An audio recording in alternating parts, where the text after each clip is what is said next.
Hello everyone, welcome to commerce lectures. I am Neha. आज हम करेंगे class 12 Indian economic development. Chapter हम start करने वाले हैं features, problems and policies of agriculture. और टॉपिक है इसमें सबसे पहले importance of agriculture in the Indian economy, यानी हमारे देश की इकॉनमी के लिए एग्रीकल्चर कितना ज़्यादा इम्पॉर्टेंट है, कितना ज़रूरी है।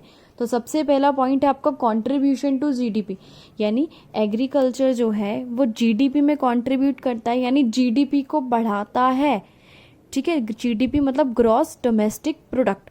सो अगर period in the period of planning, यानी जो 5 ईयर प्लान्स बन रहे थे उसकी बात की जाए तो 51% से 17% तक जीडीपी बढ़ाया है किसने? एग्रीकल्चर ने। हालांकि ये अभी डिक्लाइन हो गया है, काफ़ी टाइम से कम हो रहा है इसका कंट्रीब्यूशन। ठीक है, क्यों? उसका भी एक रीज़न है, because there is a faster growth of secondary and tertiary sector. क्योंकि आजकल लोग एग्रीकल्चर के साथ साथ जो है सेकेंडरी सेक्टर और टर्शरी सेक्टर में भी बहुत ज़्यादा इन्वॉल्व होने लगे हैं। उनमें भी नौकरियां करते हैं, काम करते हैं, अपना बिजनेस करते हैं, सिर्फ एग्रीकल्चर पर डिपेंड नहीं है। Next point is supply of food grains. Agriculture क्या करता है? हमारे देश की लगभग 130 या 131 करोड़ जनता को फूड ग्रेन्स प्रोवाइड कराता है, जैसे कि राशन, दाल, आटा, चावल, चीनी, ये सभी चीज़ें। जब किसान जो है खेती करेगा, क्रॉप्स उगाएगा, तभी तो हमें ये सब चीज़ें मिलेगी और हम ये सब जब चीज़ें खाएंगे। तो देखा एग्रीकल्चर कितना इंपॉर्टेंट है। नेक्स्ट पॉइंट है आपका सोर्स ऑफ एम्प्लॉयमेंट, यानी एग्रीकल्चर की वजह से जो है एम्प्लॉयमेंट अपॉर्चुनिटीज़ भी बहुत सारी मिलती हैं लोगों को। अगर इंडिया की बात करी जाए तो 50% से भी ज़्यादा काम करने वाले लोग, वर्किंग पॉपुलेशन, यानी जो लोग जॉब करते हैं, पैसा कमाते हैं, तो 50% से भी ज़्यादा लोग जो है एग्रीकल्चरल सेक्टर में इन्वॉल्व है, खेती बाड़ी का काम करते हैं।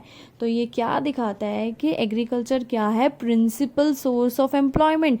प्रिंसिपल यानी सबसे ज़्यादा इम्पॉर्टेंट, प्राइमरी यानी सबसे ज़्यादा लोग जो है एग्रीकल्चर के थ्रू अपना घर चला रहे हैं, कमा रहे हैं। Next point is supply of raw material. अब देखो एग्रीकल्चर क्या करता है? इंडस्ट्रीज़ को रॉ मटेरियल देता है। अब जो इंडस्ट्रीज़ होती हैं, फैक्ट्री होती है, अपना खुद थोड़ा उगाएंगी, वो अब प्रोडक्शन करेंगी या अपना खेती बाड़ी करेंगी? तो एग्रीकल्चर के थ्रू उन्हें रॉ मटेरियल मिलता है। जैसे कि अगर टेक्सटाइल इंडस्ट्रीज़ की बात की जाए, जहाँ कपड़े वगैरह बनते हैं, उसको कॉटन देता है कौन? Agriculture sector. शुगर मिल्स की बात की जाए तो उनको जो है शुगर या फिर गन्ने उगा के देता है कौन? आपका एग्रीकल्चर सेक्टर। सो ये बहुत इम्पॉर्टेंट है इंडस्ट्रीज़ की ग्रोथ के लिए, क्योंकि इंडस्ट्रीज़ तभी ग्रो करेगी जब एग्रीकल्चर सेक्टर उनको रॉ मटेरियल देता रहेगा। नेक्स्ट पॉइंट करते हैं। एग्रीकल्चर सेक्टर अगर ये सब चीज़ें उगाएगा नहीं तो इंडस्ट्रीज़ आगे प्रोडक्शन कैसे करेगी, है ना? सोचने वाली बात है। नेक्स्ट है मार्केट फॉर इंडस्ट्रियल गुड्स। अब क्या होता है, जो एग्रीकल्चर सेक्टर है वो एक बनी बनाए रेडीमेड मार्केट देता है इंडस्ट्रियल गुड्स के लिए या कैपिटल गुड्स के लिए। अब होते क्या है इंडस्ट्रियल गुड्स? जो बड़े बड़े ऐसे गुड्स होते हैं जैसे ट्रैक्टर्स, हार्वेस्टर्स, ऐसे गुड्स के लिए मार्केट देता है, यानी एग्रीकल्चर सेक्टर खरीदता है। अब किसान ही तो खरीदेंगे ना, ट्रैक्टर खरीदेंगे, हार्वेस्टर खरीदेंगे, या फिर हम एक ट्रैक्टर लेंगे और रेस्टोरेंट में उसमें बैठ के जा रहे हैं, हम लोग तो नहीं खरीदेंगे ये सब चीज़ें। ट्रैक्टर हार्वेस्टर हमारे काम का तो है ही नहीं। तो एग्रीकल्चर सेक्टर ये सब इंडस्ट्रियल गुड्स खरीदता है। नेक्स्ट पॉइंट देखते हैं। Next point is contribution to international trade, यानी एग्रीकल्चर जो है वो इंटरनेशनल ट्रेड में भी इन्वॉल्व होता है। एग्रीकल्चर सेक्टर के थ्रू एक्सपोर्ट और इंपोर्ट भी किया जाता है। कैसे इंटरनेशनल ट्रेड होता है? देखो एग्रीकल्चर की वजह से इंडिया जो है बहुत टाइप के एग्रीकल्चर प्रोडक्ट्स होते हैं, उनका एक्सपोर्ट करती है। एक्सपोर्ट मतलब दूसरे देशों को बेचती है, जैसे कि टी, टोबैको, स्पाइसेस, राइस, कुछ ऐसे एग्जाम्पल हैं प्रोडक्ट्स के जो हम लोग दूसरे देशों को बाहर बेचते हैं।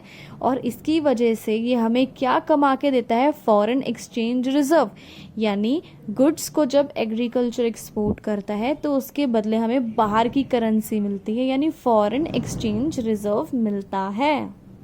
नेक्स्ट पॉइंट है आपका सपोर्ट टू ट्रांसपोर्ट इंडस्ट्री, यानी जो ट्रांसपोर्ट इंडस्ट्री होती है एग्रीकल्चर उसको भी सपोर्ट करता है।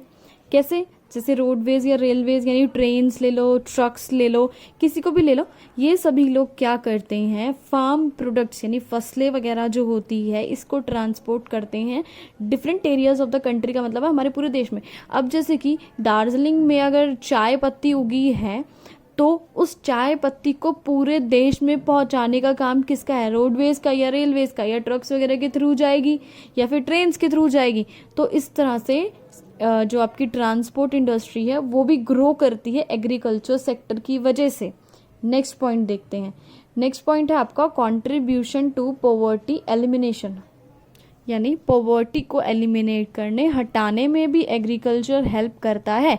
तो देखते हैं कैसे हेल्प करता है पॉवर्टी यानी गरीबी हटाने में एग्रीकल्चर, बाय जनरेटिंग इनकम। अब आप ही हैं, आपके पास कोई बड़ा सा लैंड है और आपको कुछ जॉब आप कर नहीं सकते हो प्राइवेट सेक्टर में, तो क्या करोगे, उस पर कुछ अपना खेती बाड़ी कर लो यार, उस पर कुछ उगा लो, गेहूँ चावल आटा, और उसको बेच दो, कुछ थोड़ा बहुत कमाई तो आएगी।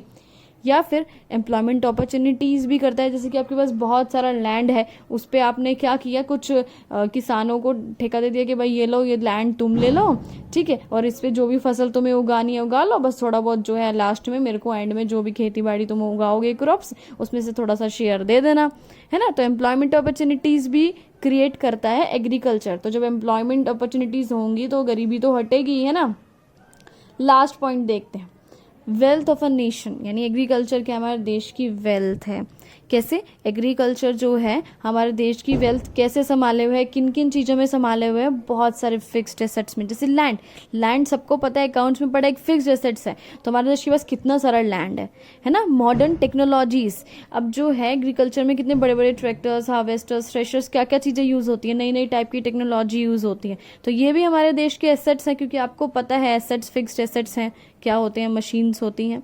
इरिगेशन, बहुत बड़े बड़े प्रोजेक्ट्स का होना, ये भी हमारे देश के क्या है, वेल्थ है, फिक्स्ड एसेट है। इसके बाद ये वीडियो खत्म हुआ। Thanks for watching this video, please like share and subscribe.